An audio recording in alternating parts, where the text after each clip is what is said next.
2025 সালে যদি আপনি এইরকম একটা বাজার দেখেন, আপনি লাকি একজন মানুষ। কারণ এরকম বাজার আজকাল নাই। সব জায়গায় কিন্তু আধুনিকতার ছোঁয়া। বিশেষ করে আমরার যে বাজার আছে, আমরার বাজার ওইরকম হয় না। এটা আমার পার্শ্ববর্তী একটা ইউনিয়নের বাজার।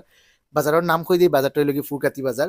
যেটা কিনা লেখায় পড়ায় পুরকাস্ত বাজার, কিন্তু আমরা কই ফুরকাতি বাজার। আচ্ছা, যে ওই গল্প দিয়ে আমরা বাজারের গল্প করি।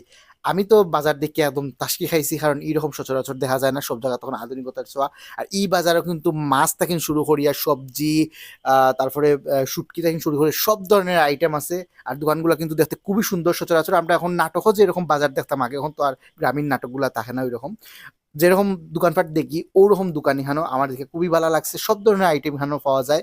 একদম কুলা মসলা যেগুলো কিন্তু সাদা প্যাকেটজাত করি, এগুলো সেল করা হয়, পিঁয়াজ সেল করা হয়, মানে সব আইটেম এখানে আছে। বাজার বলতে যেটা বোঝায় সবটাও খালি জিনিসটা ডিফারেন্ট। আমরা এখন যেরকম বাজারগুলো দেখি এরকম নাই, এটা হলো একদম খোলা বাজার, মানে ভ্রাম্যমান বাজার টাইপের মনে হয়েছে।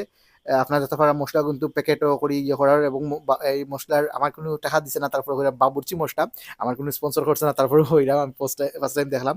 আর একটা খাবারের দোকান দেখছি, যদিও খাইছিলাম, আমার কাছে তেমন একটা স্বাদ লাগছে না।